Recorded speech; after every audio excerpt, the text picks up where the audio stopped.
Bienvenue à toutes et à tous pour cet atelier consacré donc au travail des médias jeunesse autour de ces problématiques sur le réchauffement climatique et la perte de biodiversité. Moi aussi, je l'enlève. Donc, je m'appelle Aurélie Kiefer, moi je travaille à France Culture où je présente les informations. Et puis, je m'intéresse beaucoup aux médias jeunesse.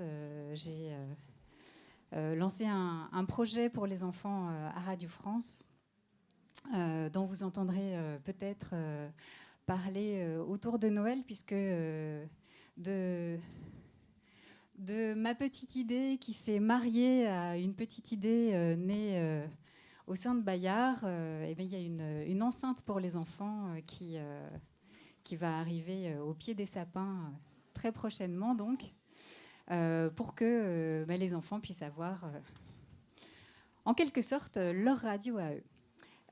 Donc évidemment, alors là aujourd'hui on ne veut pas parler des tout petits, hein, puisque l'enceinte dont je parle elle est plutôt prévue pour les 0-6 ans, on va dire. Là on grimpe.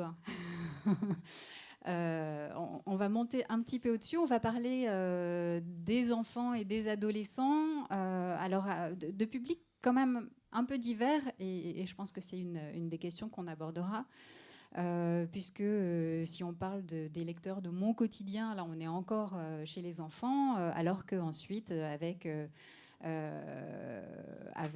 Oui Demain 100% ados, avec le monde des ados, avec Géo ado aussi, on voit bien qu'on est là cette fois-ci plutôt vers les 12-15 ans, donc évidemment on n'est pas tout à fait sur les mêmes publics. En tout cas, ce qui va être intéressant, c'est de voir ce qui est fait aujourd'hui pour ce public jeunesse et voir à la fois si ça peut aussi inspirer des médias adultes. Et puis, en même temps, comme il s'agit d'un atelier, l'objectif, c'est de faire un partage d'expériences et de réfléchir ensemble, c'est-à-dire les intervenants qui sont là, mais vous aussi, à tout ce que ça nous inspire et toutes les idées que ça pourrait nous donner pour aller encore plus loin. Donc, on va commencer par un petit tour de table et chacun des intervenants va se présenter et présenter son média pour qu'on sache un petit peu quelle est la démarche de chacun. Et puis, ça sera évidemment le point de départ de notre discussion à laquelle chacun d'entre vous peut participer puisque le micro peut circuler. Voilà. Alors, il n'y a pas d'ordre préétabli, hein, donc on peut faire comme ça ou comme ça. Allez, Raphaël, vas-y, lance-toi. Bonjour à tous, donc moi je suis Raphaël Bott. Alors, peut-être quand même, près du micro. Hop, voilà, donc je suis toujours Raphaël Bott et je suis journaliste en presse jeunesse depuis une petite vingtaine d'années, puisque j'ai 44 ans. Et j'ai deux casquettes. Je travaille effectivement pour Mon Quotidien, qui est un quotidien d'actualité pour fin de primaire, début de collège. Et il y a 3 ans, j'ai participé à la création d'une revue, donc pas du tout avec les équipes de Mon Quotidien, mais avec les éditions Actes Sud. Et donc je suis la rédactrice en chef de cette revue qui s'appelle Dong et qui est un trimestriel pour les ados, pour les collégiens. Voilà. Et donc, à la fois dans Mon Quotidien et dans Dong, effectivement, tout le sujet de l'écologie, l'environnement, la crise environnementale, font partie des sujets qu'on traite énormément. Voilà. Je vous donnerai peut-être les nuances après, mais pour la présentation générale, ça donne ça. Alors moi c'est Malicia Mévencan, je suis directrice éditoriale du pôle Planète chez Milan Presse. Alors le pôle Planète, c'est des magazines qui s'adressent à des enfants de 8 à 15 ans, donc des pré-ados et des ados. Il y a 5 titres. Alors 3 titres pour les pré-ados de 8 à 12 ans, je vous les montre. Alors vous avez Un jour une actu, voilà, que vous connaissez peut-être. Vous avez aussi Curionote des sciences, voilà. Et puis, vous avez aussi Wapiti, auquel vous avez peut-être été abonné quand vous étiez petit. Voilà. Donc ça, c'est pour les plus jeunes. Et puis après, on passe aux ados avec GeoAdo. Voilà. et Julie aussi, pour les filles de 10 à 15 ans, mais je n'ai pas apporté le magazine. Voilà. Et donc, vous vous en doutez. Ah, voilà. Merci Aurélie. Et il est vrai qu'on parle énormément des enjeux climatiques et de biodiversité, évidemment, dans tous ces titres-là. Et donc, on vous en dira plus pendant le débat. Voilà. Merci. David Groison. Donc moi, je suis directeur des titres ados de Bayard. Ça veut dire Okapi pour les collégiens, Phosphore pour les lycéens.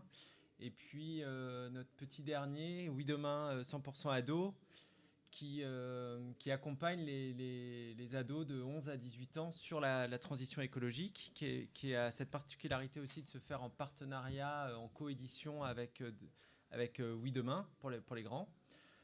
Donc c'est assez amusant et assez différent à faire. Et au fond, la transition écologique, et cette question du bouleversement climatique, elle fait partie vraiment des valeurs et des engagements de Bayard. C'est-à-dire que dès 92, il y avait un magazine Image Doc qui est parti à Rio, au sommet de Rio, avec un ado, l'accompagner au sommet de Rio. Et là, on fête les 50 ans d'Okapi, donc on est un peu plongé dans les archives. Et dès les premières années, la fin des années 70, il y avait déjà des sujets sur l'écologie, sur la transition écologique, sur les menaces qui pouvaient advenir sur la biodiversité, sur la planète, sur la couche d'ozone, etc. Donc voilà, donc c'est effectivement un sujet qui nous accompagne et qui est vraiment un vecteur de sujets et de communication pour parler à nos lecteurs. Alors en fait, on va peut-être décrocher les micros, ce sera mieux. Ce sera plus souple pour vous et puis je pense qu'on vous entendra mieux. Voilà, comme parce ça. Que plus on les rapproche, mieux on entend. Alors moi je suis Juliette Loiseau, je suis chef de rubrique au Monde des ados. Je ne pourrais pas revenir jusqu'au début des années 90 pour l'historique, je suis désolée, je suis là depuis un peu moins longtemps que ça. Le Monde des ados, c'est un magazine d'actualité pour les 10-15 ans, donc pour les collégiens et les collégiennes. Et moi j'y suis notamment chargée des rubriques qu'on appelle perso et année collège. Et c'est vrai que c'est dans ces rubriques-là qu'on parle beaucoup de climat, d'environnement, de biodiversité. J'ai été journaliste pigiste pendant plusieurs années et je travaillais beaucoup sur ces questions-là, de climat, mais aussi de jeunesse. Comment est-ce qu'on fait le lien ? Au Monde des ados, on est attaché à décrypter l'actualité des dérèglements climatiques, qui n'est pas si simple à comprendre pour des adolescents. Leur parler de COP et d'États qui discutent entre eux, mais qui ne prennent pas vraiment de décision, alors qu'eux, on leur demande de lâcher leur smartphone et d'acheter des vêtements de seconde main. C'est parfois un peu compliqué à comprendre. Mais du coup, on essaye de faire ces ponts entre leur vie quotidienne, leur vie personnelle, en fait, ce qu'ils mettent au quotidien, et puis ce qu'ils peuvent entendre dans l'actualité sur ces sujets-là. Je pense qu'on y reviendra. Alors, une petite question simplement pour savoir, vous qui êtes venu participer à cet atelier. Je veux bien que lèvent la main ceux qui travaillent directement avec des adolescents ou qui ont un lien vraiment direct avec ces sujets jeunesse. C'est juste pour voir si vous êtes une majorité, une minorité. Voilà, donc c'est partagé. Ça veut dire qu'il y a des personnes qui viennent là peut-être plus par curiosité que parce que c'est leur spécialité de départ. Donc c'est toujours intéressant de savoir avec qui on échange. Donc merci pour cette petite précision. Alors évidemment, là, les différents médias qui ont été présentés, ce qu'on voit, c'est que certains sont directement en lien avec cette problématique du climat dès le départ, et d'autres moins. Donc peut-être pour les plus généralistes d'entre vous, nous préciser un petit peu en termes de... Alors on va peut-être pas rentrer dans les détails de la pagination, mais quelle est la part de vos journaux qui sont en lien direct avec ces thématiques de l'environnement, du réchauffement climatique, de la biodiversité. Donc Raphaël Bott, par exemple, pour Dong. Alors nous donc, quand elle a 3 ans, quand on l'a conçue, c'était on voulait qu'il y ait des pages dédiées à ce thème-là. Donc il y a une rubrique un peu emblématique qui est tenu par Marie Desplechin et qui, chaque trimestre, écrit un texte, une lettre qu'elle adresse à Greta Thunberg. Donc elle se positionne vraiment comme pouvant être de la génération de sa grand-mère. C'est une femme, voilà, pour ceux qui la connaissent, qui est assez engagée. Et donc, elle rebondit toujours sur un sujet, dont Greta Thunberg a parlé ou qui s'est passé. Et elle lui écrit en lui donnant... c'est assez engagé. Donc il y a cette rubrique-là qui est assez forte et qu'on retrouve à chaque fois. Et puis il y a 3 doubles pages qui sont toujours les brèves, les infos qu'il fallait pas louper autour des questions environnementales des 3 derniers mois, dans lesquelles on essaye de panacher quelques bonnes nouvelles qu'on essaye de trouver. Et puis voilà, et des explications. Et là, ça peut toucher tous les sujets. Et après, dans nos reportages, très régulièrement, ça, voilà, par ricochet, par des sujets d'actu, évoque cette question-là. Alors ça va être un reportage avec des jeunes qui font des études pour devenir agriculteurs, donc ça va être la question du bio dans leurs études. Ça va être dans celui-ci la fripe, donc ça va être. On a fait un numéro spécial autour de l'alimentation, ça va être une enquête autour de leur cantine.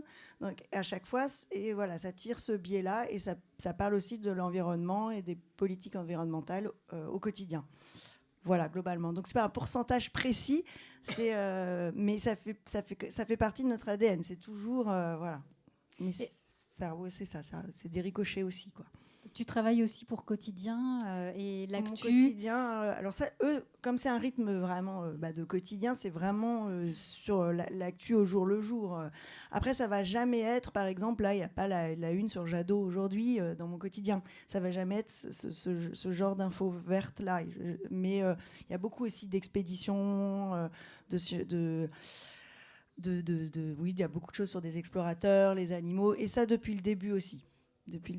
Ouais. Alors Malicia, c'est évidemment pas du tout la même chose quand on parle de Wapiti, qui est un magazine centré sur la nature, ou Julie, qui s'adresse aux jeunes filles de manière beaucoup plus générale. Donc là, évidemment, les lignes éditoriales sont très diverses selon les magazines du groupe Milan. Oui, tout à fait. Alors sur les 8-12 ans, Wapiti, on a l'essence même de Wapiti, c'est la nature, c'est l'environnement et toutes ces problématiques. On vient de faire une nouvelle formule et on se disait, est-ce qu'il faut parler d'éco-citoyenneté de façon plus actu ? Et finalement, on y a renoncé parce qu'on a vu, après des études auprès de nos lecteurs, que ce n'est pas la porte d'entrée qui les intéressait. Ils avaient besoin de voir des animaux. La porte d'entrée, c'était les animaux. C'était l'effet waouh, l'émerveillement devant les beaux animaux, la nature, les beaux paysages. Et il leur fallait donner à voir des bonnes nouvelles ou une nature qui sait se défendre sans être humain. Donc on a pris le parti de présenter une nature résiliente, à la fois des animaux, mais une nature sur le temps long. Ça, c'est très important pour nous. Il était une fois, le parc de Yellowstone, à un moment, il n'y avait plus de l'eau, et puis plusieurs années après, à nouveau ce parc qui revit. Donc le temps long, pour nous, c'était important de montrer que la nature est résiliente et que même sans les hommes, elle survit toujours. Donc ça, il y a cette notion qu'on a voulu communiquer. Dans Wapiti, on a aussi voulu faire parler la nature et pas être anthropocentré, sans être misanthrope, on en parlera peut-être, mais c'est vraiment la nature qui se rebelle, qui dit, il y a le ton qui dit, on en a marre d'être tué par les hommes, donc on se rebelle. Donc on a, sur le ton de l'humour, on a choisi de faire parler la nature qui se révolte, mais toujours dans des problématiques où l'homme, après, finalement, parvient en tant qu'animal, quand même, à aider, en solidarité avec les animaux, la nature. Donc ça, c'était important aussi pour nous. Mais comme vous le disiez, Aurélie, dans Julie, c'est des problématiques très différentes. Évidemment, là, ce qui intéresse les filles de 10 à 14 ans, c'est comment traverser la puberté. Je me regarde dans le miroir, je ne me reconnais pas. Qui est cette personne ? Et le regard des autres est difficile aussi, souvent à porter dans cette phase-là. Mais on va leur donner des conseils qui sont toujours, on va dire, écolos. J'ai les cheveux gras, eh bien c'est un shampoing solide. Je me sers de mon smartphone, mais attention, quand tu te sers de ton smartphone, comment avoir un usage le plus écologique, qui a le moins d'impact carboné sur ton environnement. Voilà, donc on va être malgré tout, quoi qu'il arrive, très écologique et bienveillant par rapport au climat et à la biodiversité, même dans un magazine comme Julie. Ou alors on va donner des exemples de femmes inspirantes ou de filles inspirantes qui vont pouvoir les guider aussi dans des combats par rapport à l'écologie. Voilà. Alors des personnes inspirantes comme ces 50 héros pour la planète présentés dans Oui Demain 100% ados, David. Ouais, alors, en fait, moi, ce qui me semble important pour parler à la jeunesse, c'est d'abord d'éduquer à la complexité. C'est-à-dire que, d'un coup, sur ces sujets-là, pour les ados comme pour les adultes, mais il y a l'idée que c'est pas si simple. Donc, le dernier Oui Demain 100% ado était un été zéro plastique. Et on a démarré par une histoire du plastique et montrer aussi tout ce que ça nous avait apporté, cette révolution du plastique. Aussi tout ce que ça avait permis en médecine, en transport, en consommation, etc. De montrer dans un autre combat qui tient beaucoup à cœur des ados, à raison, l'égalité homme-femme. D'un coup, effectivement, dans la vie domestique, ça avait été précieux. Ce qui permet de ne pas trop taper sur les générations précédentes, de ne pas trop dire oui, regardez la planète que vous nous avez laissée. Et puis se sortir d'une alternative qui serait effectivement aussi sur le côté le nucléaire ou la bougie, tous ces trucs-là. C'est-à-dire de se dire, effectivement, il y a des apports. À l'intérieur de ces plastiques, il y a différents types de plastiques. Il y a des plastiques, quand ça nous permet de nous sauver d'un AVC, c'est formidable. Par contre, quand c'est le sac jetable, effectivement, c'est tout pourri. Essayer de réfléchir à ça. Et donc, sur tous les sujets, on essaye d'amener cette complexité-là qui peut passer, comme tu le disais, Malicia, sur reprendre de la profondeur, reprendre une temporalité, reprendre les différents acteurs et essayer de comprendre les principes qui guident chacun dans ses actions. Et l'autre truc qui tient vraiment à cœur et qui nous guide, c'est de lutter contre une forme de désespoir, de se dire que la jeunesse peut se dire que justement le monde adulte fonce dans le mur en klaxonnant et que les adultes sont là les bras ballants. Donc de leur montrer qu'effectivement eux sont en capacité de passer à l'action et que des adultes passent à l'action, que ce soit des scientifiques, des chercheurs, certains politiques, etc. Et qu'il se passe des choses à différents niveaux, de l'éco-geste à quelque chose de beaucoup plus systémique. On est partenaire d'un film, par exemple, Bigger Than Us, qui montre comment Maleti, par exemple, sur une île en Indonésie, elle a réussi, elle a 20 ans, mais du coup, comment elle a réussi, quand elle était ado, à faire interdire complètement l'usage du plastique jetable sur son île. Ça se fait pas sur un claquement de doigts, ça se fait pas juste avec 3 slogans sur un carton. Et donc, essayer de comprendre cette mécanique-là, c'est hyper intéressant parce que c'est effectivement inspirant. Donc voilà. Donc c'est ces deux principes qui nous guident. Juliette. Au monde des ados. Pareil, je vais avoir du mal à donner un pourcentage. En fait, peut-être que ce que je peux vous dire là-dessus, c'est qu'il y a une rubrique, au moins une rubrique qui est dédiée dans chaque numéro. Dans les pages actu, c'est vrai que heureusement ou malheureusement, en fonction de comment on se place, malheureusement parce qu'il y a de plus en plus de nouvelles autour du dérèglement climatique, heureusement parce que la prise de conscience est là, on en parle de plus en plus, mais surtout, nous, on se base beaucoup sur que les questions que nous posent nos lecteurs et nos lectrices. Le courrier des lecteurs au monde des ados, c'est quelque chose qui est très, très important et qui prend une grosse place dans la rédaction, parce que c'est vraiment par leur message qu'on voit en fait les questions qui se posent. Et c'est vrai que ces dernières années, les questionnements sont nombreux autour de ces questions. Alors bien sûr du climat, mais aussi la transition écologique, des actes dans la vie quotidienne. On va traiter dans un prochain numéro la question des vêtements. Est-ce qu'acheter ces vêtements pas chers sur certains sites en ligne, dont je ne donnerai pas les noms, est-ce que c'est écolo ? Et en fait, par ces réponses-là, on les aide aussi, comme tu disais, David, à comprendre la complexité, qu'en fait, c'est compliqué de se passer de tout, c'est compliqué de faire toujours autrement. Il y a bien sûr cette question des éco-gestes et de l'engagement individuel, mais c'est pas suffisant. Du coup, comment est-ce qu'on éduque ces ados à devenir acteurs, actrices, même citoyens et citoyennes, et à agir un peu plus largement sur ces politiques-là. Alors bien sûr à hauteur d'ados, mais il ne faut pas les prendre pour des bébés. En fait, ils sont totalement conscients de ce qui se passe, des enjeux auxquels ils font face quand on leur présente. Et puis on essaye surtout, en fait, que ce soit des ados qui leur parlent. En fait, l'éducation par les pairs, que ce soit des adolescents qui parlent à des adolescents, c'est hyper important. Nous, adultes, c'est un peu comme la position de prof. On peut leur dire plein de belles choses sur le climat, l'environnement, comment s'engager, mais on a tous nos incohérences et puis on est toujours un peu trop vieux de toute manière pour comprendre ce qu'ils vivent, peu importe notre âge.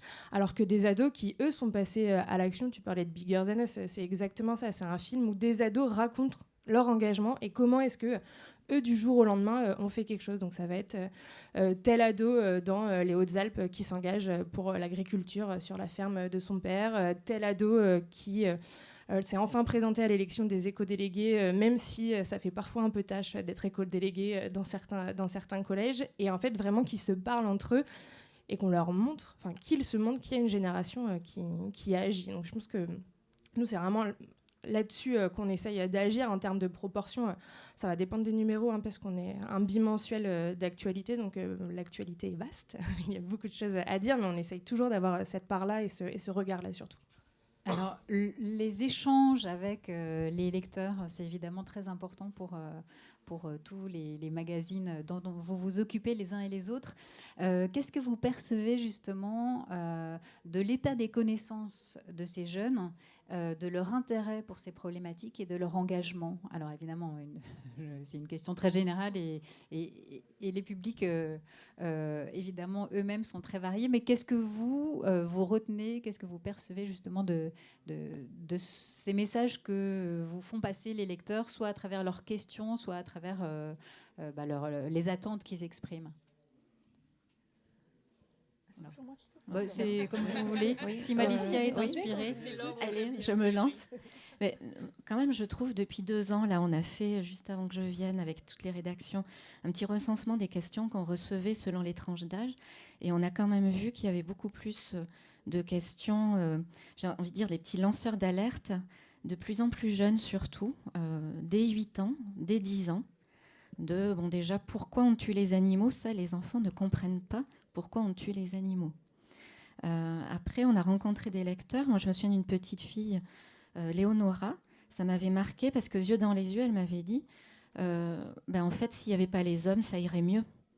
La planète pourrait s'en sortir. Donc, c'est très touchant parce qu'il y a déjà une forme de désespérance ou de extra-lucidité surtout. Donc, on reçoit à la fois des courriers de lecteurs. Là, je vous ai apporté une petite lettre d'un petit qui dit... il a dessiné la planète, pardon, j'aurais dû la planète qui dit, elle fait la tête, la planète, elle dit « Révolution chez la Terre, c'est pas une poubelle, et publiez-moi ». Et donc, on reçoit donc des dessins comme ça. Voilà, pourquoi vous nous polluez, etc. Donc, il y a beaucoup de pourquoi, de comment aussi, comment on peut faire. Wapiti, Géoado, Curionote, tous les titres dont on s'occupe, comment on peut faire. Et il y a donc un peu de désespérance, mais aussi des enfants qui nous envoient des messages de ce qu'ils font. Eh bien, moi, j'ai planté une micro-forêt ce week-end avec mes parents. Donc, il y a déjà une forme, je ne peux pas dire d'activisme chez les plus jeunes, mais déjà d'action, malgré tout. Donc, je parle pour les plus petits, je vais laisser mes collègues sur les plus grands, mais je constate quand même de plus en plus jeunes de la lucidité et des questionnements. Et aussi, voilà. Bon, je veux juste répondre là-dessus sur la lucidité. Alors là on n'est pas tellement d'accord, c'est-à-dire que quand des jeunes nous disent effectivement la Terre serait mieux sans les hommes, etc., ou je veux pas faire d'enfants, etc., évidemment que ça nous heurte follement à la fois comme éditeur, comme adulte, comme valeur qu'on porte.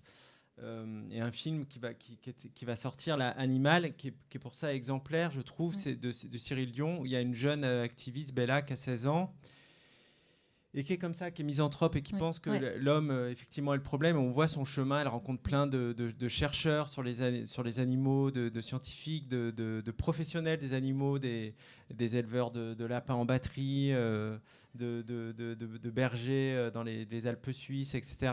Et au bout de son chemin, elle se rend compte que l'homme est aussi la solution.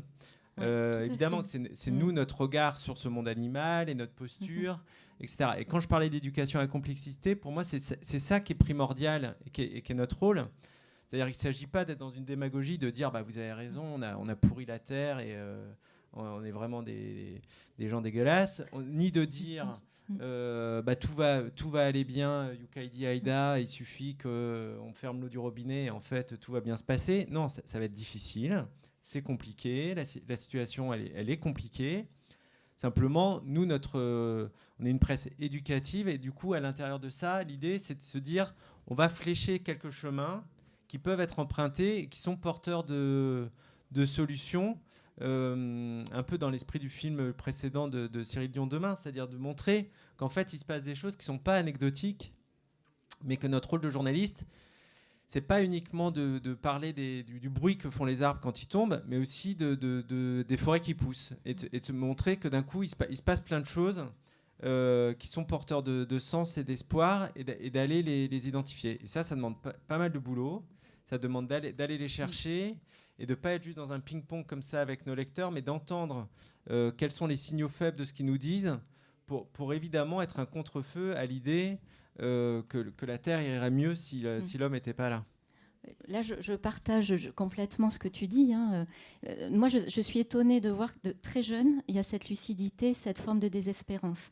Ça, on ne le voyait pas avant. Et dans nos générations, on ne l'avait pas. Après, ça ne veut pas dire qu'en effet, les réponses qu'on donne sont vraiment des enfants qui sont eux-mêmes des animaux dans une grande chaîne animale. Et en solidarité, on leur montre les chemins avec du journalisme de solution sur comment concrètement agir tous ensemble et qu'on est là pour les accompagner, évidemment, qu'on n'est pas du tout dans une vision manichéenne les uns contre les autres. On est vraiment dans cette complexité-là, tout à fait, bien sûr. Mais malgré tout, le fait est que les enfants, certains enfants sont très touchés et les parents nous parlent aussi d'éco-anxiété. Ça, c'est nouveau et de plus en plus jeune. Donc, c'est ça qui m'alerte et je pense qu'on a une responsabilité en tant que médias pour, dès les plus jeunes, en effet, travailler avec eux, les accompagner par rapport à leurs questionnements. Et en ce qui concerne les ados, est-ce que ces questionnements sur l'environnement ne sont pas aussi finalement un écho à tous les troubles personnels et un terrible manque de confiance en soi, où on se sent nul et finalement, ces informations-là vont aussi alimenter... en fait, on va mettre des mots en parlant de l'environnement alors que c'est de soi dont on parle. Et on peut aussi le voir à l'inverse en se disant que cette période où justement ils sont parfois traversent une phase compliquée qui est la puberté avec un manque de confiance en eux, mais c'est surtout une période qui est hyper propice à l'engagement. Nous, c'est un truc qu'on voit chez les plus âgés. Donc vraiment sur l'âge collège, même s'il y a un gouffre énorme entre des 6e et des 3e, évidemment, c'est qu'en fait les connaissances, ils les ont. Enfin, on connaît l'état de la planète aujourd'hui, on connaît l'état du dérèglement climatique, ils et elles le savent aussi et on leur en parle, donc ils sont au courant de ça. Mais ce qu'ils nous demandent, ce qui leur manque, c'est ok, super, mais maintenant, en fait, je fais quoi ? Parce qu'en fait, on est au courant de tout ce qui se passe. Mais moi, du haut de mes 11 ou 12 ans, je ne vais pas attendre mes 35 ans ou ni d'être adulte pour passer à l'action. Là, on sent parfois des petits conflits générationnels envers leurs parents ou les plus âgés. Mais en fait, justement... cet âge-là, il est hyper important pour provoquer cet engagement-là. Et comme disait David, on est vraiment une presse éducative. En fait, je pense que c'est ce qui nous distingue beaucoup de la presse adulte, c'est qu'on n'est pas juste là pour décrypter des informations et leur donner pour qu'ils comprennent le contexte, mais vraiment comment est-ce qu'on s'en sert dans sa vie, dans son quotidien. Et on a fait un appel dans un prochain numéro, il y a une question justement d'une lectrice, c'est ok super, mais comment je fais moi pour monter un groupe ou une asso pour sauver la planète et les animaux. Bon, déjà, on va bien sûr éduquer à la complexité, que sauver la planète tout seul, ça risque d'être compliqué, mais qu'on fait partie d'un tout. Et en fait, dans les réponses des lecteurs et lectrices, qu'il y a un appel à témoignage, en fait, il y en a plein qui ont des pistes. Il y a une ado de 13 ans, en fait, elle a lancé un groupe local de Youth for Climate. Et il ne faut vraiment pas oublier, en fait, tout cet élan qu'il y a. Et je pense que vraiment notre enjeu en tant que presse jeunesse, c'est en effet de reconnaître la lucidité qu'ils ont, les inquiétudes qu'ils ont, notamment pour leur avenir, parce qu'on ne cesse de leur répéter que globalement leur avenir est foutu et qu'ils ne vivront pas du tout comme les générations précédentes, mais qu'il y a plein de En fait, il y a plein de moyens d'agir, il y a plein d'ados qui le font autour d'eux et pas que des adultes. Et il ne faut pas attendre d'avoir 18 ans et d'être majeur pour monter une association, un groupe, s'engager. Et c'est vraiment ça qui revient et ça leur parle beaucoup, cette question de l'engagement à côté de chez soi. Donc je pense qu'il faut vraiment faire attention à ne pas aller sur ce terrain-là parce qu'ils sont ados et en crise, ils sont encore plus inquiets, mais au contraire, vraiment utiliser toute leur énergie et toute leur envie pour leur apprendre à s'engager et que ça donne derrière des adultes en fait, qui continuent ce chemin-là et pas juste qui attendent la fin du monde et la disparition des animaux et des humains. Raphaël. Moi, je partage tous vos avis, etc. Et nous aussi, nos lecteurs, on reçoit des lettres, des témoignages. Et il y a 2 rubriques qui leur sont ouvertes et on sent tout ça plus que frétillé, d'engagement, etc. En revanche, dans le cadre de Dong, moi, j'ai multiplié les ateliers dans les collèges et partout en France. Et en fait, je me suis aussi rendu compte que j'étais un peu naïve et qu'il fallait que je sois un petit peu plus humble. C'est que nos lecteurs n'étaient pas forcément représentatifs de tous, ou en tous les cas, les lecteurs qui nous écrivent. Et moi, je me suis retrouvée aussi plein de fois dans des ateliers à passer des journées avec des classes où j'avais pas en face de moi que des ados qui étaient à fond derrière Greta Thunberg et tout ça. C'était beaucoup plus nuancé. Et voire même un peu énervé par ces espèces... Pardon, c'est pas du tout condescendant ce que je dis, mais voire un peu énervé par ces figures adolescentes que nous, adultes, qui quelquefois sont un peu pratiques à mettre un peu en avant comme des modèles, et que c'était peut-être aussi une facilité médiatique. Enfin, ça, c'est des questions que je me pose, et j'ai l'impression que, en tous les cas, c'est vraiment une question que je me pose dans la façon d'évoquer tout ça, parce que moi, j'ai senti aussi, pendant ces ateliers et tout ça, un vrai hiatus quand même, quoi. Déjà aussi entre citadins et collèges plus ruraux. Voilà, ça, c'est des questions qu'on se pose. Voilà. Mais en tous les cas, je ne sentais pas que des ados qui étaient dans des assos, qui allaient... J'en voyais plein qui n'avaient jamais fait de manif pour le climat. Voilà. Donc ça, c'est aussi des choses que... Je pense que c'est important d'avoir aussi en tête dans la manière d'évoquer les sujets. Et il faut sans doute veiller à ne pas être dans l'injonction à l'action au risque d'être culpabilisant pour ces jeunes. Et sur cette question, peut-être juste des figures emblématiques, là où je suis tout à fait d'accord, c'est vrai qu'on a présenté pendant des années Greta comme le modèle, et elle est évidemment extraordinaire, mais nous, notre enjeu, et je pense qu'on le fait tous dans nos magazines, en fait, c'est d'aller chercher des ados, pardon pour le poncif, mais normaux, en fait, des ados comme vous et moi, on a pu l'être, et qui sont à côté de chez nous. Alors ouais, ça demande du temps, hein. Ça demande d'aller en effet passer beaucoup de temps dans les collèges, ça demande en effet de se faire parfois un peu casser les dents en disant qu'on est gentil avec le climat, mais qu'il y a quand même autre chose dans la vie. Mais c'est hyper important de montrer... je ne sais pas si c'est des modèles, mais en fait des ados qui s'engagent à côté de chez eux, qui leur ressemblent dans leur collège, même par les outils qui existent, et pas en effet une Greta Thunberg qui a fait le tour du monde et harangué les foules, même si elle a bien sûr participé à cet élan. D'ailleurs, j'ai bien aimé, c'est Jamie, l'américaine, qui s'engage, qui est l'un des portraits, je crois, dans Oui, Jamie demain. Margolin, ouais. Voilà, ouais. Et qui dit aux jeunes qui disent mais alors comment on fait pour s'engager, parce qu'en fait finalement des combats à mener, il y en a des milliers, et on a l'impression que voilà, on a beau être avec une petite cuillère, qu'est-ce qu'on peut faire, un peu perdu en fait, à se dire mais alors moi je fais quoi, j'agis comment, et j'aime bien cette façon qu'elle a de dire déjà recentrez-vous sur vous, prenez ce petit temps en fait pour vous dire moi, pourquoi j'ai envie d'agir profondément, moi, qu'est-ce qui m'anime, et du coup, quel serait, moi, mon coup de cœur, ce qui me motiverait le plus, et ce que j'aurais envie de défendre. Et en fait, non pas d'essayer de tout saisir et de sauver la planète, mais de se concentrer sur une action qui, moi, me convient et que je serais à même d'effectuer. David. Ouais, bah non, mais vous le racontez hyper bien. Ouais, c'était une chouette interview. Bah, j'étais heureux de faire cette interview-là. Et elle, en même temps, elle est l'activiste, justement, qu'on décrit. L'interview, elle était au téléphone avec un truc au casque. Elle est américaine, tout en ouvrant son frigo. Donc, il y a des bouts d'interview que j'ai pas, parce que d'un coup, j'entends le bruit du coca et du machin et tout, du frigo. Il fallait avoir un bon anglais pour tout saisir, mais non, c'était une interview marquante.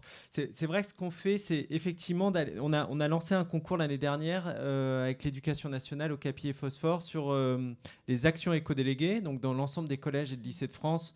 Dans les choses qu'on peut mettre au crédit du ministère de ce quinquennat, il y a cette idée de rendre obligatoire cette idée que les collèges et les lycées aient des éco-délégués qui puissent porter des projets d'action comme ça existait depuis des années dans les lycées agricoles et où ça a fait ses preuves et c'était vraiment super.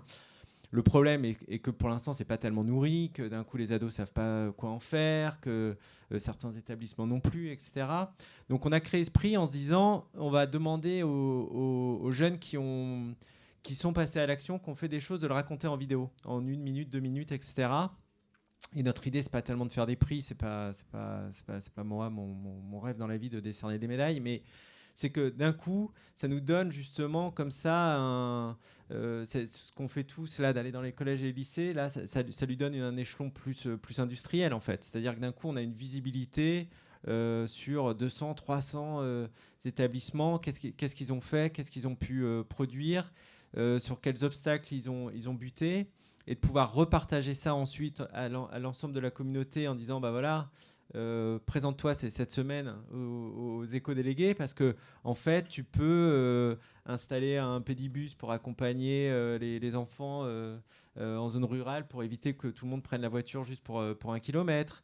Tu peux transformer la cantine, mais transformer la cantine c'est pas si simple parce que effectivement en fait tu peux pas récupérer les restes pour les manger, ou le yaourt en fait il a aussi une date de péremption que le responsable de la cantine, lui, autant chez toi, tu peux faire ce que tu veux avec le yaourt, lui, il peut pas, etc.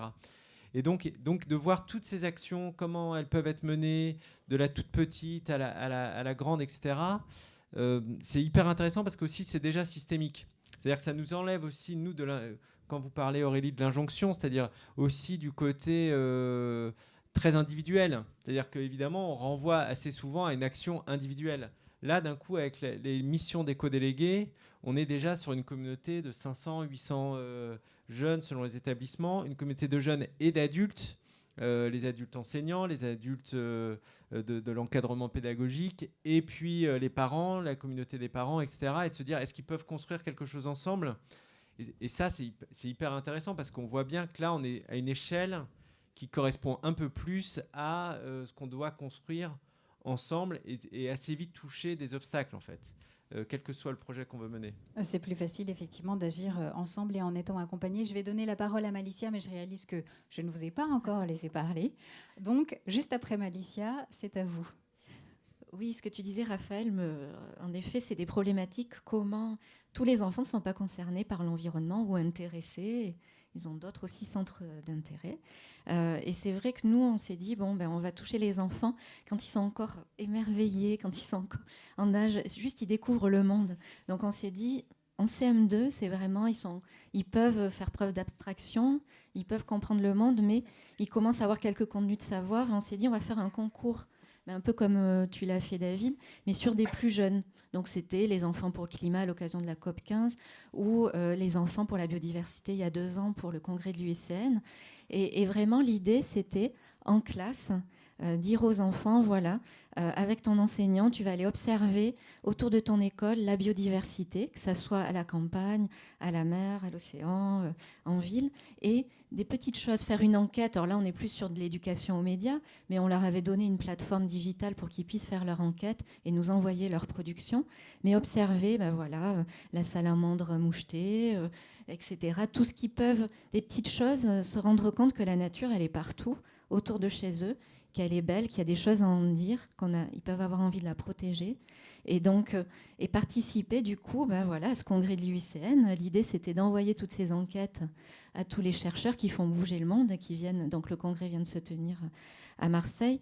Et vraiment, ça, je pense, on a un devoir d'action dès le plus jeune âge, d'action, de prévention, de mise à l'action, avant qu'ils soient ados, pour qu'ils soient marqués et qu'ils aient en plus, après, envie de s'engager, qu'il y ait des restes, on va dire, dans cette période tumultueuse de l'adolescence.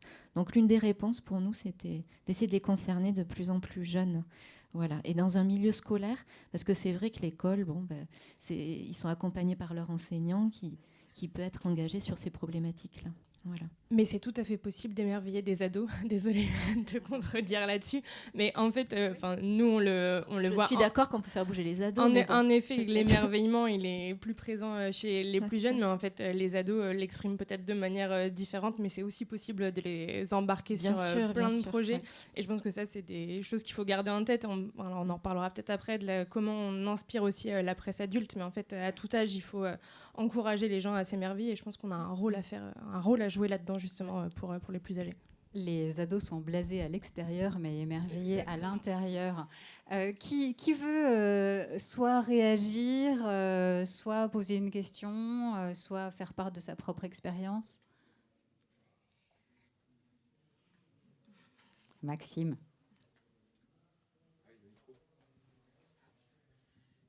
Bonjour, moi je m'appelle Maxime Tellier, je suis journaliste à France Culture, donc je suis un collègue d'Aurélie. Oui, j'ai une question sur la désespérance dont vous parlez, l'éco-anxiété, la petite fille que vous mentionniez, là, qui était même misanthrope à 8 ans. Est-ce que 10 ans, est-ce que vous arrivez à avoir un impact sur ces jeunes-là? Enfin, vous me dites qu'il y a plein d'initiatives, plein d'énergie, tout ça. Mais chez la partie de la jeunesse qui est un peu désespérée, est-ce que vous arrivez à faire est-ce que vous constatez des changements? Moi, j'ai un prof, un ami qui est prof de SVT, et il me dit que quand il fait ses cours de SVT sur le changement climatique, c'est un peu lourd, quoi, face à ses élèves. Est-ce que voilà, vous arrivez à... Alors, sur cette petite fille de 10 ans, elle disait ça. C'est des enfants, il me semble, assez sensibles, très hypersensibles. Mais par contre, ça ne l'empêchait pas de s'endormir devant le poster du Jaguar de Wapiti et de faire des beaux rêves. Donc, il y a une lucidité qui n'empêche pas ces complexes, un émerveillement et malgré tout de l'action, de la vie. Et on continue malgré tout. C'est des enfants, c'est des ados, ils ont la patate, on va dire. Donc, ça ne les empêche pas d'entrer en action et ils ne sont pas non plus déprimés dans un coin. Disons, on est journaliste jeunesse, mais journaliste. Et donc, comme journaliste, on a quand même cette croyance, cette foi que d'un coup, de comprendre, ça permet de réduire quand même une forme de désespérance. C'est-à-dire qu'au fond, évidemment, il y a une forme de sidération. Évidemment que quand on touche du doigt où est la planète et quel chemin elle prend... le gars qui en sortirait du cours du SVT avec joie, en fait, il est un peu neuneux. Il n'y a pas de raison d'être joyeux si on... Mais en même temps, de circonscrire les questions, de mettre des mots dessus, des chiffres dessus, des concepts dessus, évidemment que ça permet aussi de donner l'élan pour rebondir. Et c'est vrai quand on traite dans nos titres aussi des attentats, aussi de plein de choses dures. On n'est pas là pour l'esquiver, on n'est pas là pour ne pas en parler. Au contraire, les parents, notre raison d'être, elle est aussi là, c'est-à-dire de dire vous allez parler à la bonne hauteur. C'est pour ça que c'est une presse aussi qui est très catégorisée par âge, en disant voilà, et chacun s'est présenté en disant moi je parle 7-8 ans, moi je parle 8-12 ans, etc. Parce que chaque âge a ses spécificités, cette construction du cerveau, des représentations, etc., où on fait très attention de parler au bon endroit en utilisant les bons mots qui puissent être absorbables, compréhensibles. Et le pire étant de laisser un enfant écouter les flash infos ou de regarder la télé sans avoir le travail à côté sur vos antennes. Astrapi fait avec France Info un journal chaque semaine, Salut l'info, qui est l'idée de retraduire l'info à hauteur d'ado, parce que s'il est juste sur les flashs aussi bien fait soit-il de France Culture ou de France Inter, il y a un moment, effectivement, il y a plein de mots qu'il n'a pas, de références qu'il n'a pas, d'événements qu'il n'a pas connus, et ça, c'est générateur de stress et d'anxiété.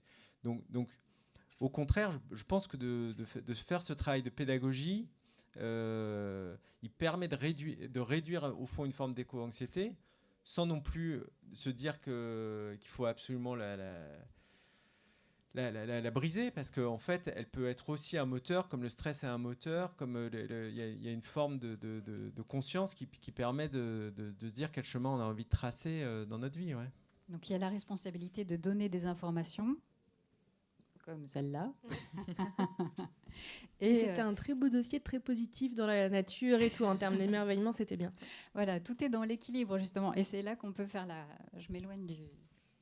Parce que, voilà, je m'entendais en écho. C'est là qu'on peut, justement, évoquer le contraste avec la presse adulte, qui va être beaucoup plus en permanence dans ce genre de une-là, et beaucoup moins dans l'équilibre et la recherche, effectivement, de témoignages positifs, de solutions mises en œuvre, etc. Malicia. Je rebondis juste sur ce que tu disais, David. C'est vrai que faire œuvre être factuel, faire œuvre de pédagogie, c'est hyper important pour nous. Je pense que tout passe par là. Il faut répondre à leurs questions. Et du coup, ça les contient, on va dire. Malgré tout, ça leur permet de faire face. On est là pour ça. Et je montre ce qui marche assez bien, je vois, sur les 8-12 ans. Parce que vous êtes... Allez, merci, le porte-drapeau. Donc, on a conçu cette carte mentale sur c'est quoi le changement climatique, et ça a permis d'avoir une vue synoptique, visuelle, rapide sur un sujet, et ça donne on tire les fils, toutes les causes, donc c'est quoi le changement climatique, et aussi donc on passe de la Terre se réchauffe, les activités humaines y contribuent, le climat se dérègle, mais il est temps d'agir, et puis évidemment sans faire tout reposer et trop reposer sur les épaules des enfants, mais on décrypte, on fait notre travail journalistique de façon ludique, pédagogique évidemment, et avec de l'humour, puisqu'on a toujours des petites mascottes, des petits héros. Sur les plus petits, on incarne énormément les discours qu'on leur transmet. Ça, c'est hyper important pour les accompagner. Voilà. Nous, on a aussi choisi de publier de donner la parole à cette éco-anxiété et de publier aussi certains textes qui nous ont été envoyés. Où on a fait il y a un reportage où la journaliste suit 2 ados qui sont en phobie scolaire grave, dont l'une est aussi beaucoup alimentée par cette angoisse-là. De l'écrire et de le constater avec les réponses, ça, c'est aussi présent dans les pages, quoi. Donc, après, avoir la réponse de vraiment, si on arrive à les toucher et ce que ça fait vraiment chez eux ou ceux qui vivent cette angoisse-là, c'est hyper difficile de le mesurer, bien sûr. Après, ça va être des petites gouttes d'eau pendant les ateliers, etc. Mais moi, je le sens beaucoup aussi, ça. Ouais. Et peut-être aussi que de l'écrire, de pas le nier, quoi. Je pense que les autres peuvent se sentir moins seuls, non, aussi, quoi. Alors, je tends le micro. Bonjour, donc du coup je m'appelle Elliot, je suis étudiant à l'école de journalisme de Cannes et justement je voulais revenir sur ce format de carte mentale, je voulais rebondir dessus. Je voulais savoir si vous passiez aussi par des formats de dessin de presse pour les enfants ou des formats de BD justement pour leur faire prendre conscience et pour aussi qu'ils puissent avoir leur vision de l'environnement. Oui, alors on a des formats, c'est vrai que le format poster est vraiment chouette parce qu'il permet le débat, il permet de débattre en famille. David, merci. Il permet de débattre en famille ou en classe ou entre enfants. Et donc, c'est vrai que le format poster, c'est super pratique. On peut mettre quelques informations. C'est attirant pour les enfants. Voilà, donc on peut mettre des infographies, de la photo, rapport texte-image. Ça, j'ai l'impression que les médias pour adultes le permettent un peu moins, hormis le 1, qui est dans une fabrication un peu différente. Et puis, comme vous le disiez, c'est vrai que sur la jeunesse, mes collègues vous le diront aussi, on va utiliser, là, moi j'ai un format vidéo, un jour une question par exemple, qui répond à des vraies questions d'enfants. C'est des dessins de presse animés, ça dure 1 minute 30, ça répond à toutes leurs questions. Je reçois 300 questions par semaine. C'est super, on peut vraiment répondre au coup par coup, 6-14 ans, voilà, super. Et puis on le fait en BD aussi, voilà. Enfin, il y a plein de formats différents, je laisse parler mes collègues, mais qui sont super. Je pense que les médias adultes devraient s'en inspirer. C'est ludique et c'est des leviers motivationnels pour les enfants qui sont performants, qui marchent bien.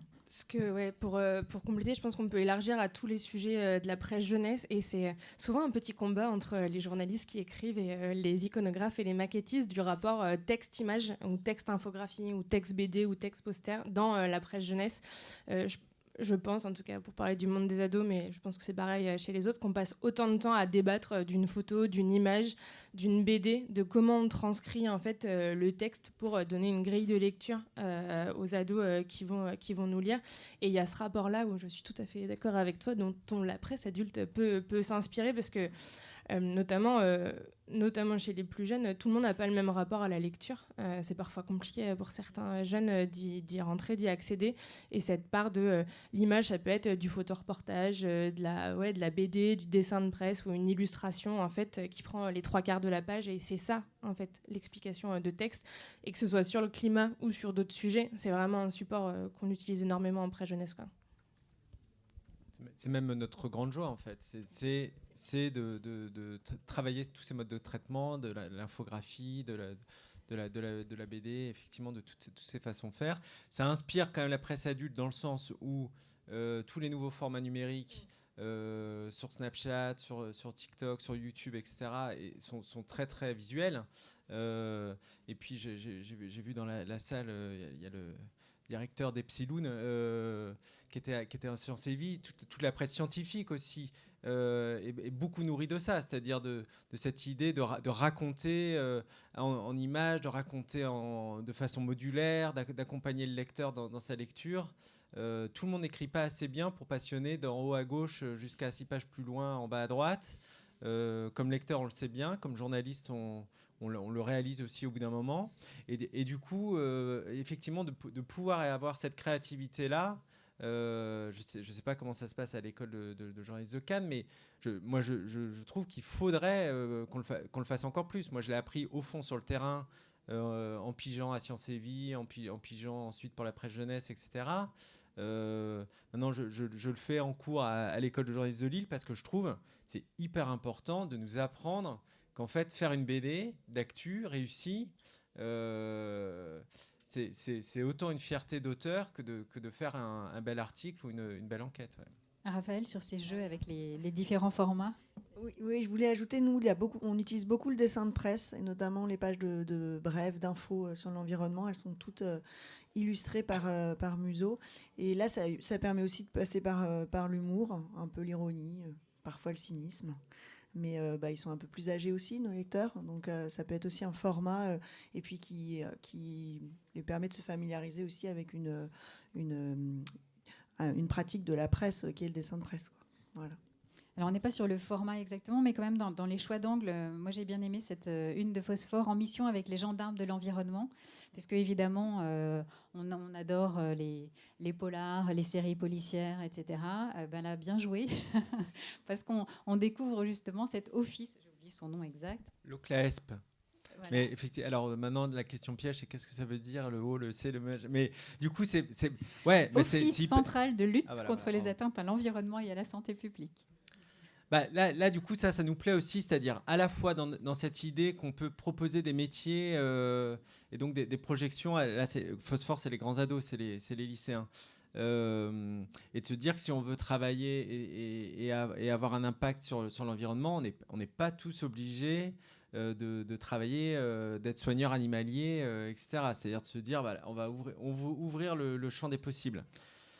Et de déconstruire un peu. C'est-à-dire que quand même, chez les ados de 14-17 ans, même si on adore les romans policiers et tout, les policiers et les gendarmes, ils sont pas forcément toujours vus comme les forces du bien. Et là d'aller les voir, effectivement, la BD, l'enquête en BD justement, qui était géniale, qui était hyper réussie sur les algues vertes.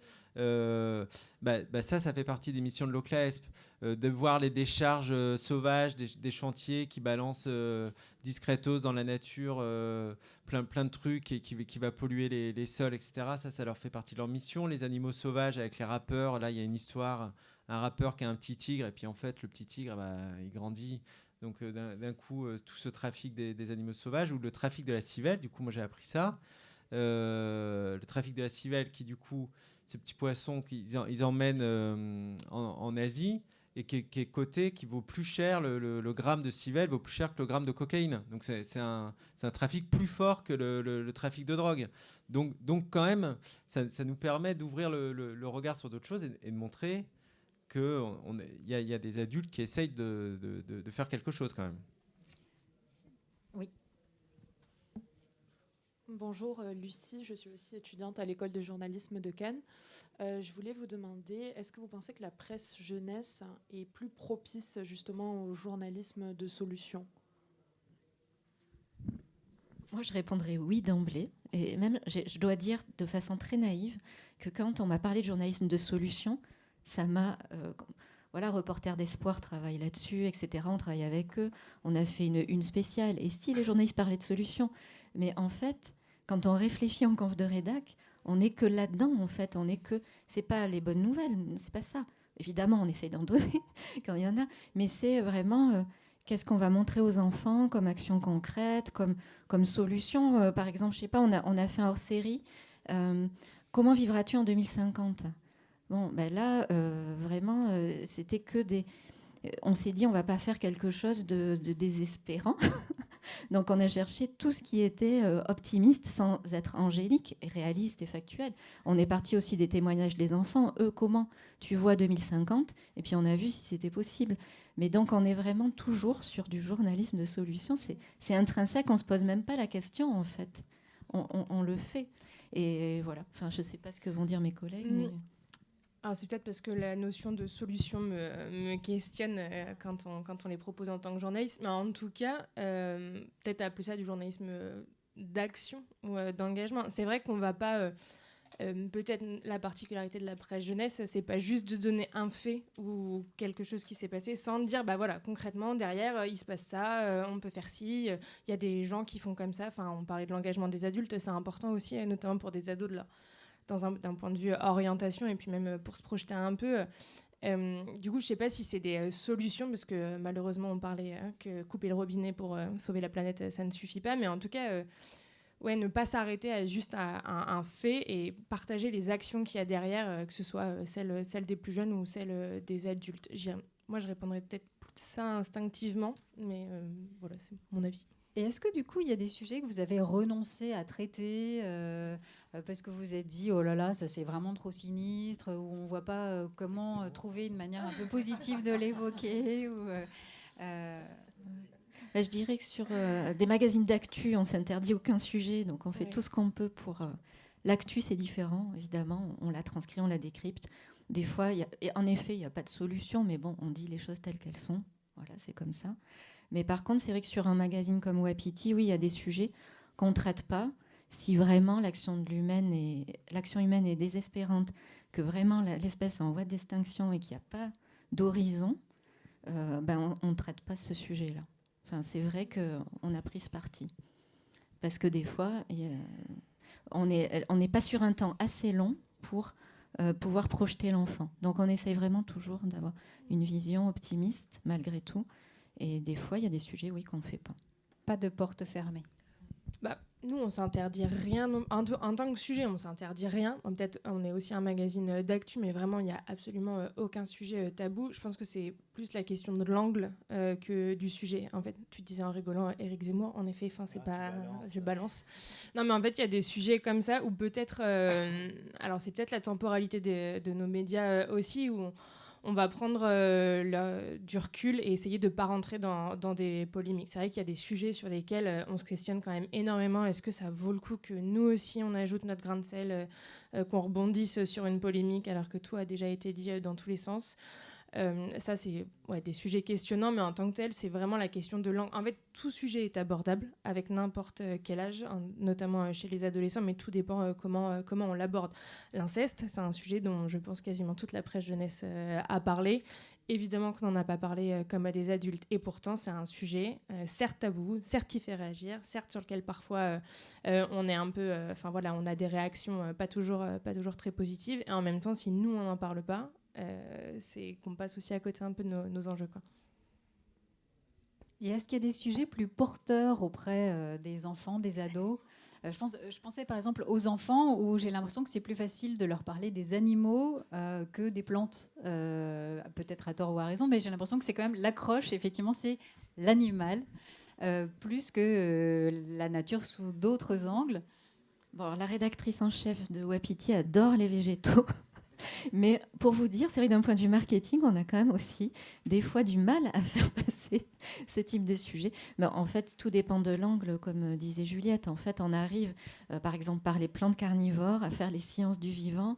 Et donc, c'est vrai qu'on est un peu obligé, sur les plus petits, c'est plus facile, tout en restant scientifique, d'humaniser quelque peu, de jouer sur les émotions, sur l'empathie, de faire peur avec telle plante qui peut être empoisonnée.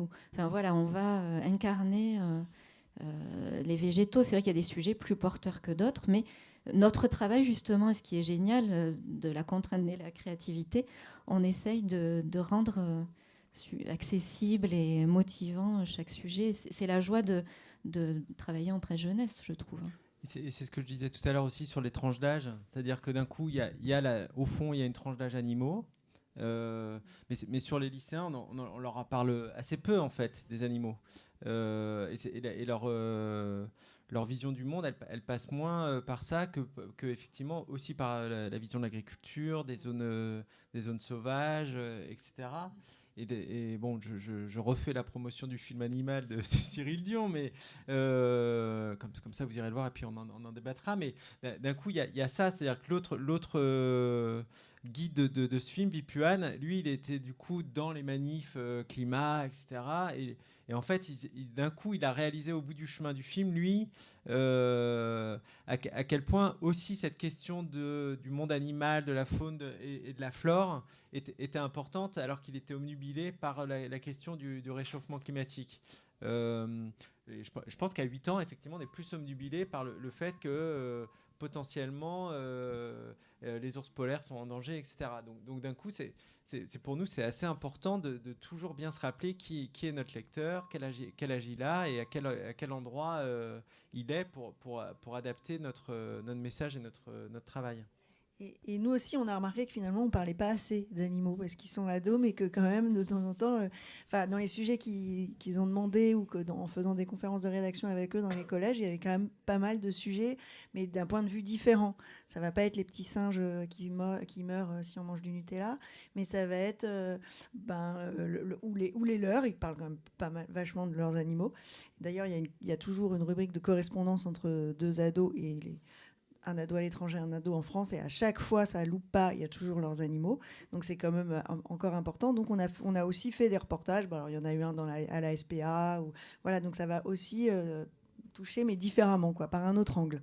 Mais je dirais quand même, malgré tout, et je pense à Vipulan dans Animal, à un moment, il prend plaisir à sauter dans l'eau, parce que l'autre adolescente, Bella, elle est beaucoup plus proche que lui des animaux.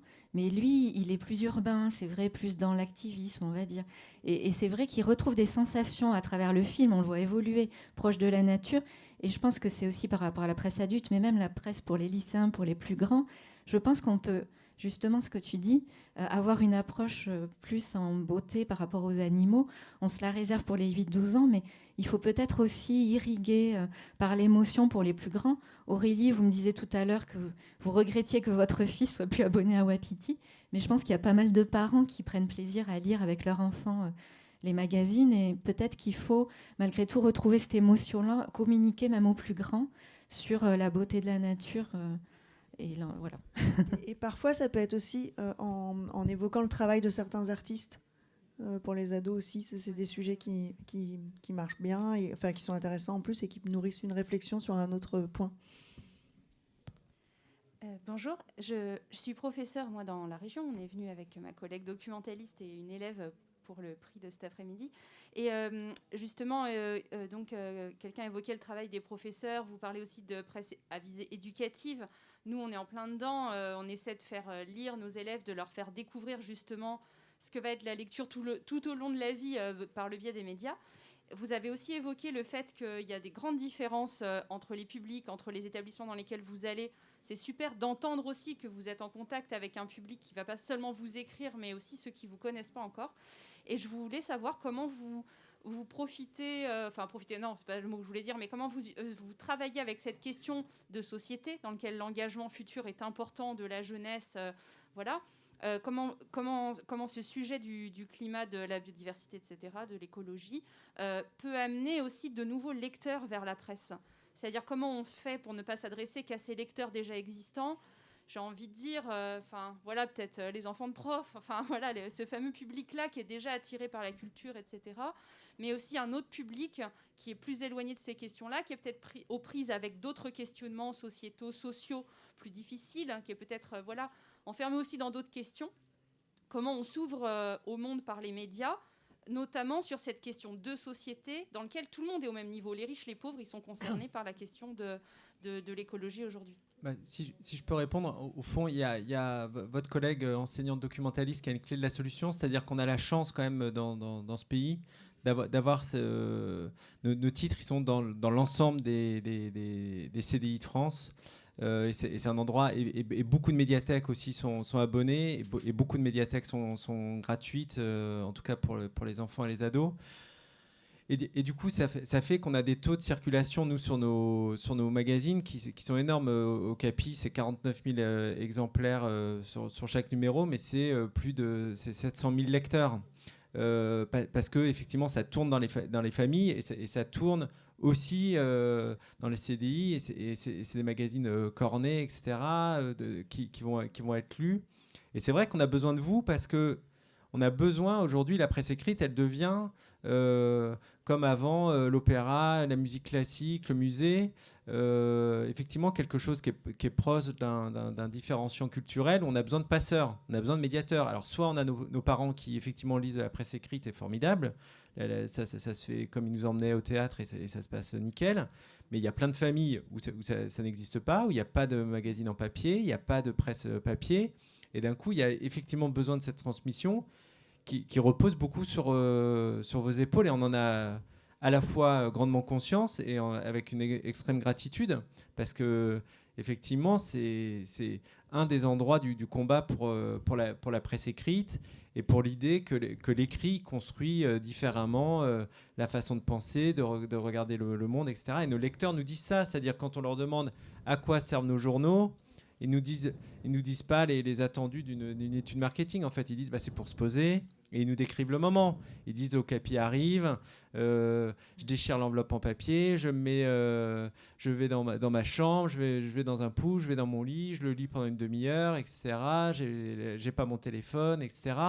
Et la bonne santé de la presse jeunesse, elle repose aussi là-dessus. C'est-à-dire que d'un coup, c'est un contre-feu à l'épidémie d'écran. Les chiffres de l'ANSES, c'est que les ados de 10 à 15 ans, ils passent plus de 26 heures par semaine sur les écrans. C'est plus que le temps qu'ils passent au collège.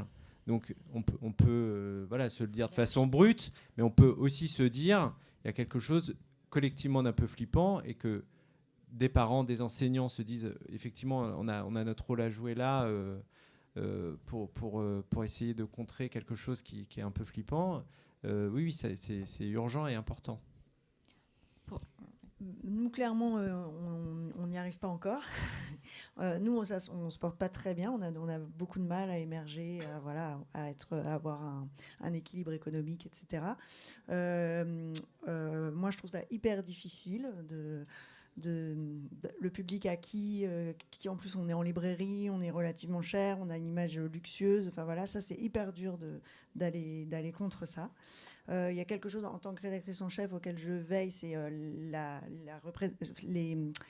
représentation, ceux qui sont représentés à l'intérieur, c'est que ça soit pas que les enfants de lecteurs, ou que ça soit que des modèles des représentations sociales identiques, qui parlent qu'à leur père. J'essaye de montrer vraiment une diversité. Mais c'est moi le seul truc concret qui m'aide vraiment, c'est quand je vais dans les collèges et quand je fais les ateliers. En fait, c'est là où j'ai l'impression que je peux agir, et que je peux prouver, parler à des ados qui connaissent pas du tout, donc qui n'ont jamais entendu parler, c'est le cadet de leurs soucis. Et là, j'ai l'impression que je peux leur montrer, leur prouver qu'il y a peut-être quelque chose qui va les intéresser, et des choses qui les intéresseront pas, et je l'entends aussi. Donc, et le problème, c'est que c'est des petites gouttes d'eau, et que je peux pas passer toutes mes journées dans tous les collèges de France. Mais moi, j'ai l'impression qu'il y a que là que j'ai un retour, et que je peux essayer de m'adapter et d'expliquer, voilà. Peut-être l'enjeu, je pense que c'est vraiment de passer d'une lecture individuelle à une lecture collective, et c'est hyper important dans la presse jeunesse, mais en fait ça devrait l'être dans toute la presse. On parlait bien sûr des CDI, il y a peut-être un enjeu à sortir les magazines uniquement des CDI. Alors je ne sais pas si tous les élèves de tous les établissements de France vont dans les CDI, mais en fait vraiment, peu importe le magazine, en fait, l'utiliser comme support et pas s'en tenir au CDI. Je sais que le monde des ados, on est beaucoup dans les maisons des ados. C'est aussi un autre public en fait qu'on touchera pas par l'aspect scolaire, parce qu'il y a aussi ça qui peut parfois freiner dans l'enseignement et dans les CDI. Et aller sur d'autres terrains un peu plus, d'autres entrées. En fait, il y en a qui vont rentrer par l'actu, il y en a qui vont rentrer par les années collège au CDI, il y en a d'autres qui rentreront par les questions perso. Mais s'il y a bien, comme disait David, un enjeu avec ces magazines-là, c'est qu'ils soient partagés, prêtés, et un peu cette question de passage, mais même largement dans les classes, dans les associations, un peu partout, et lire ensemble et discuter de ce dont on a lu. Et on sait qu'au monde des ados, il y a pas mal d'enseignants justement qui lisent le monde des ados et l'utilisent ensuite pour discussion avec des ados. Et c'est aussi comme ça, je pense, qu'on touche plus largement du monde. Pour moi, la clé, elle est à l'école. Vraiment, ça, je trouve qu'on l'a encore plus vu pendant le confinement, pour les petits comme pour les plus grands. C'est vrai, on travaille aux côtés des enseignants, aux côtés de l'école. Pour moi, enfin, quand on conçoit un magazine, on pense en priorité, on sait qu'il peut être pris en main dans des milieux privilégiés où les parents sont dans la coéducation, etc. Mais c'est vrai que vraiment, c'est par l'école, c'est ce qui me semble le plus égalitaire possible. Et c'est vrai que c'est un peu, des fois, usant de se dire on va faire telle masterclass. On a vraiment l'impression d'être avec notre bâton de pèlerin. On va à la rencontre des enfants, voilà. Et on montre, et en effet, après, ils adhèrent à nos titres. Mais j'ai trouvé qu'une des clés lors du confinement, c'était les nouveaux usages du numérique. Et je pense que l'une des clés, elle est là malgré tout. C'est-à-dire que là, on a lancé un webinaire, des petites émissions, un jour une actu, tous les vendredis pour le cycle 3. Et c'est gratuit, c'est avec un expert, c'est avec une rédactrice en chef qui anime, c'est avec des dessins de presse en direct. Et ça, c'est super parce que ça nous permet de toucher à chaque fois 1000 classes multipliées par 25 élèves, donc 25 000 enfants. Ça donne accès, et voilà, ces enfants en CM2, c'est pas tant pour la marque, évidemment, ça nous fait de l'audience, mais c'est aussi montrer qu'il y a une parole pour les enfants, éducative, légitimée, sourcée, experte, à la fois d'éducation aux médias et d'enseignement moral et civique. Et ça nous permet de toucher un plus large, d'amplifier et d'être en interactivité avec un maximum d'enfants. Et ça, je pense que c'est pas mal. Ouais, je rebondis, Malicia, parce que j'ai fait un reportage il n'y a pas très longtemps où je suis allée dans une classe qui pose des questions pour un jour une actu. C'est génial. En fait, c'est la classe tout au long de l'année. Il y a un jour dédié justement aux questions d'actualité et ça sensibilise les enfants à qu'est-ce que c'est que l'actualité, etc. Et les enfants, au fil de l'année, ils évoluent dans leur réflexion, dans leur questionnement sur le monde et tout. J'ai trouvé ça génial, quoi. Ils posent des questions, mais on ne peut pas imaginer les questions qu'ils posent, tellement elles sont pertinentes. Évidemment, elles sont pertinentes, mais elles sont hyper branchées sur l'actu. Ils sont beaucoup plus au courant que leurs parents ou que des adultes là-dessus. Donc c'est vrai qu'on les voit en CM1 en septembre et à la fin de l'année, les questions qu'ils posent sont extraordinaires, quoi. Bonjour, Pierre Desmith, je suis en école de journalisme à Paris. J'avais une petite question. Aujourd'hui, la part moyenne des sujets qui évoquent le climat TV, radio et presse, c'est de moins d'1% d'après une étude de Reporters d'Espoir. Vos rédactions reçoivent-elles des recommandations ou bien des aides du gouvernement dans le but de sensibiliser les jeunes à ces problématiques environnementales, ou en tout cas, avez-vous, vous, dans vos rédactions, des objectifs en interne ? Alors non, on ne reçoit pas d'aide là-dessus. Et au contraire, même c'est un combat, c'est-à-dire de... Nous, d'abord, en fait, c'est évidemment plus de 1%, mais parce que quand on est, comme vous le comprenez bien, là, en co-construction avec nos lecteurs, le fait que ces sujets-là leur tiennent à cœur, qu'ils nous posent des questions, etc., évidemment que c'est beaucoup plus que 1% de nos sujets. Et sur la question économique que vous soulevez, au fond, nous, ce qu'on essaye de faire aussi, c'est d'être en cohérence. Et du coup, ça nous coûte plutôt de l'argent. C'est-à-dire qu'on a fait un bras de fer avec France Routage pour que nos magazines... on est un Bayard, évidemment, avec J'aime lire. On est un immense client de la Poste. On est, je crois, juste derrière Amazon. Du coup, de pouvoir dire, on ne veut pas de pochettes plastiques, on veut des pochettes en papier. ils savaient pas le faire. Ils savaient pas le faire, France Routage. Ils n'avaient plus les outils. C'est-à-dire que la France n'avait plus d'outils en capacité de faire ça. Donc on a dû passer par une petite entreprise, de dire on vous enlève Youpi, et puis du coup on va le faire comme ça. Mais ça, c'était un fort investissement. Et on a enlevé des journaux pour que petit à petit France Routage s'équipe et d'un coup puisse aujourd'hui, à la fois pour nous et pour d'autres acteurs de la presse de la place de Paris, le faire. Et on en est très heureux, mais c'est un investissement. De passer aux encres végétales, c'est un investissement. De travailler sur l'impact de nos papiers, parce qu'évidemment, tout ce papier-là, c'est aussi un fort impact. Donc on essaye de travailler, et du coup, moi j'ai appris comme ça que c'était assez dingue, qu'en fait c'était plus écolo, il y avait moins d'impact, notre bilan carbone était meilleur d'aller l'acheter en Suède plutôt qu'en Allemagne, parce qu'en Allemagne l'énergie est extrêmement carbonée, et d'un coup, même si le trajet du papier était plus long, au fond d'un coup le bilan carbone était meilleur d'aller en Suède. Bon, tout ça c'est un travail que nos fabricants, nos équipes, etc. font, et ça nous coûte de l'argent, et on n'a pas d'aide parce qu'on va aller acheter le papier en Suède plutôt qu'en Allemagne, et qu'on va demander à avoir des enveloppes en papier, etc. plutôt qu'en plastique. Mais ça nous semble important parce que dans la mesure, l'important c'est effectivement dans les heures qui viennent, les jours qui viennent, les mois qui viennent, les années qui viennent, d'être en cohérence, quoi. Voilà. Oui, je compléterai en disant on peut recevoir des subventions selon les projets. On va répondre à des appels d'offres. Donc là, vraiment, si on remporte l'appel d'offres, on va avoir des subventions. Pour un concours comme les enfants pour la biodiversité, on peut monter avec des associations, des fondations, ou nous-mêmes avoir notre propre fondation. Chez Milan Presse, on a une fondation. Donc voilà, on a trouvé des solutions petit à petit pour avoir des partenaires green, et qui ne font pas du greenwashing, des vrais partenaires. Là, on est en train de monter un projet, les enfants pour l'océan, par exemple, avec Surfrider. Bon, on essaye vraiment donc d'avoir des budgets pour monter nos opérations, mais il faut se dire que... Alors, oui, on va essayer d'aller trouver des partenaires ensemble, et ils vont mettre au pot. Mais nous aussi, Milan, on met au pot, et en fait, on ne fait pas de bénéfices. À chaque fois, on investit, c'est ce que tu disais, David, on investit, on est à l'équilibre, et dès qu'on a un peu d'argent, on réinvestit pour avoir, comme tu le disais, on a le même type d'enveloppe en papier, pour trouver la machine qui va bien, qui va permettre ça, parce qu'on reçoit des messages de nos lecteurs qui nous disent « c'est plus possible d'avoir du plastique, non. » Donc ça, ils nous ont à l'œil. Voilà, on est passé de ce vernis pas écolo à ce vernis haute brillance écolo. Il n'est pas très brillant, mais ça ne fait pas brillant, mais voilà, c'est ce qu'il faut. Donc voilà, on fait beaucoup d'efforts sur nos propres deniers, et en allant taper un peu à toutes les portes pour y arriver et pour continuer. On doit être cohérent et faire preuve d'exemplarité. Alors, est-ce que, justement, vous estimez que vous êtes un peu des exemples que les médias adultes devraient suivre, ou est-ce que vous vous dites que ce que vous faites pour les ados, ce ne serait pas duplicable pour un public adulte ? Et quelles peuvent être les réserves ? Pourquoi est-ce qu'on ne fait pas exactement la même chose pour les plus grands ? Alors, pourquoi on plombe le moral des adultes ? Je ne le formulerai pas comme ça, parce que je trouve ça...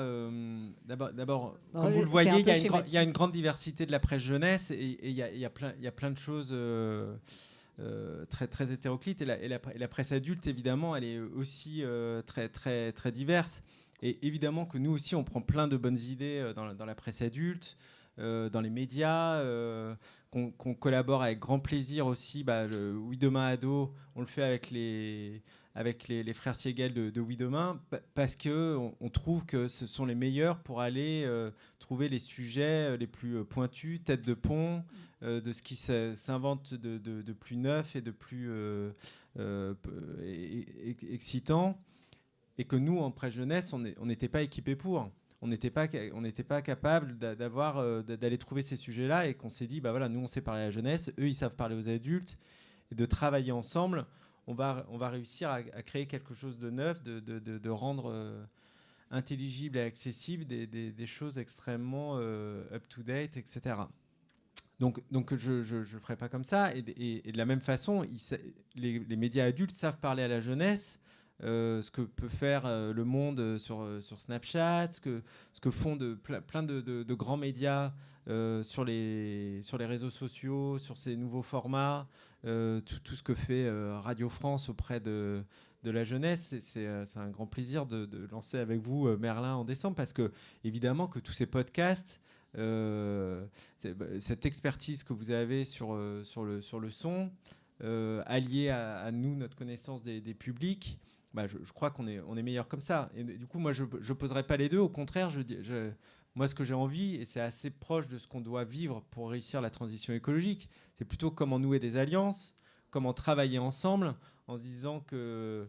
vous l'avez sans doute senti, on se connaît un peu en fait dans la presse jeunesse, on s'apprécie, etc. Et on ne se sent pas concurrents les uns des autres. Au contraire, c'est-à-dire qu'on se dit, nos concurrents, c'est plutôt le temps de cerveau disponible, comme dirait l'autre, quoi. Est-ce que c'est face aux mastodontes des jeux vidéo, face aux mastodontes des plateformes, etc. Et comment convaincre qu'on a une raison d'être et qu'on est intelligible et encore pertinent pour une génération. Et donc moi, je rêve de continuer à construire des projets avec des journalistes qui s'adressent à la presse adulte, parce que c'est dans cette alliance que c'est fructueux. Ouais. Et aussi pour qu'ils soient lecteurs de presse plus tard, parce que les lecteurs adultes de presse, le nombre s'érode aussi. Donc créer ces habitudes-là, ça me paraît aussi important. Et puis on a trop souvent tendance à dire, David le disait, on lutte en effet contre d'autres personnes que nous directement. On a aussi, mais ça je pense que c'est un problème de société un peu plus global, trop tendance à classer les plus jeunes dans des cases. Ils lisent pas, ils aiment pas la presse, ils préfèrent les jeux vidéo et ils s'en foutent de tout. Alors, pardon pour les poncifs, mais en fait on les entend quand même régulièrement de la part de certaines... personnes, de certains médias aussi, qui les ont répétés. Et c'est vrai que quand on est plus jeune, on n'a pas forcément envie de lire ces choses-là. Mais je pense que là, malheureusement, le confinement nous a été bénéfique. C'est qu'en fait, on s'est rendu compte de l'importance, en effet, de cette presse, notamment pour les plus jeunes, mais de la presse tout court, en fait, pour les adultes aussi. Et qu'il y a un peu ce lien et ce travail qui se refait. Et peut-être là où il faut... que la presse adulte peut s'inspirer, c'est sur le lien qu'on entretient avec les lecteurs et les lectrices. Alors j'ai du mal à voir comment ça se passe dans des magazines pour adultes, mais en fait, gérer le courrier des lecteurs et des lectrices, leur répondre, faire des conférences de rédaction avec eux, aller les voir dans des collèges, et pas forcément pour en tirer un sujet et remplir nos pages, c'est un temps énorme qu'on investit. Le temps, c'est de l'argent, tout le monde le sait. Et c'est vrai que c'est quelque chose qui se fait moins en presse adulte. Et peut-être là-dessus, on a à travailler ensemble, et c'est toute la question de la confiance en la presse, et comment est-ce qu'on redonne confiance dans cette presse-là. Et Raphaël, tu le disais, en fait, c'est bien de lire la presse jeunesse, mais en fait, il ne faut pas que ça s'arrête à 17 ans et qu'ils arrêtent de consommer derrière. Hein. C'est pas comme ça qu'on évolue, quoi. Et Malicia, et oui, plus précisément, évidemment, en gardant un peu notre thème du jour, climat et biodiversité, c'était évidemment le sens de ma question sur, voilà, est-ce que les médias adultes ont quelques leçons à tirer de la façon que vous avez trouvé d'aborder tous ces sujets complexes et difficiles? J'irai pas sur le mot leçon, parce que c'est vrai que ça fait donneur de leçons, mais j'irai sur le mot inspiration, comme le disaient mes collègues. Parce que je vois dans les jeunes journalistes qui arrivent dans les rédacs, etc., je crois que ce qu'on a à leur apporter, c'est le rapport au lecteur, ça c'est sûr, mais la pédagogie, ça c'est hyper important, et je pense que c'est pas parce qu'on est adulte qu'on n'a pas encore besoin de pédagogie, et de façon pas pénible, hein, mais pédagogie active, sympathique, et aussi de l'émotion, de l'incarnation, de l'humour, du ludique. Je pense qu'à tout âge, pour faire passer des sujets anxiogènes comme celle du climat, donc bien sûr, il y a le factuel, etc. Mais je voyais que pour les assises de Tours, il avait été fait une étude et que les adultes ne se sentaient pas assez accompagnés avec un discours suffisamment pédagogique, scientifique sur le climat, et qui regrettaient que les médias pour adultes ne parlent pas assez de ce sujet-là. Et en effet, je pense qu'en ce sens-là, les médias pour adultes peuvent s'inspirer de nous qui sommes irrigués constamment par ces questions et qui faisons appel à des journalistes scientifiques, à des experts, à de la pédagogie et à du ludique, à de l'humour surtout. Voilà. Est-ce qu'une dernière question, c'est le moment ou jamais de vous manifester si vous n'avez pas encore pu le faire? J'ai l'impression qu'il y a quand même un avantage du temps long par rapport aux médias qui sont vraiment dans l'actualité et où il y a quand même un bénéfice à pouvoir, c'est un peu du luxe, de prendre un peu de distance. Et justement, ça donne la possibilité de creuser des choses, d'apporter des pistes, pas forcément des solutions toutes faites, mais en tout cas des pistes un peu positives. Je rebondirai sur ce temps long, le temps de l'enfant, en tout cas sur les plus jeunes, 8-12 ans, sur l'actu, on se permet d'avoir 15 jours de décalage. Et je vois le moment où il y a une actualité même forte, où elle m'arrive, il y a une semaine, voire 15 jours vraiment, où la question est posée par l'enfant. Donc ils n'ont pas le même rapport à l'actualité que nous, je trouve. David ? J'ai l'impression quand même que dans vos médias... par exemple, France Culture, il y a le mélange des deux. C'est-à-dire il y a les flashs, et puis même à l'intérieur de la construction de votre journal, il y a l'actualité du jour, et puis des sujets qui ont pris un peu plus de temps à être construits.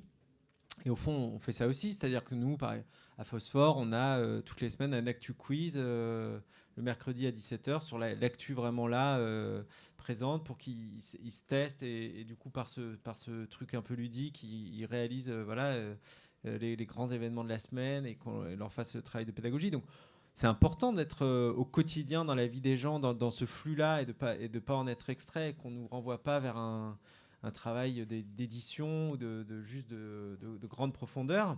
Mais c'est vrai que pour revenir à la question de l'économie, c'est vrai que le modèle économique de nos titres, pour leur immense majorité, c'est l'abonnement.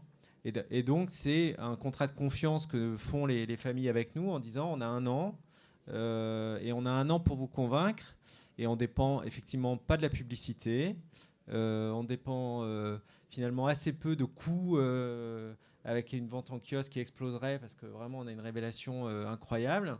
C'est plutôt une relation de confiance, et on a 1 an pour faire nos preuves, et d'ailleurs on commence à gagner de l'argent que si les gens se réabonnent, parce que c'est pas très intéressant, mais le fait que d'aller recruter des jeunes, des familles, etc., de se dire on va retrouver des nouveaux lecteurs, tout ça a un coût, et au fond c'est là où d'un coup l'entreprise peut être bénéfique, c'est uniquement s'ils se réabonnent.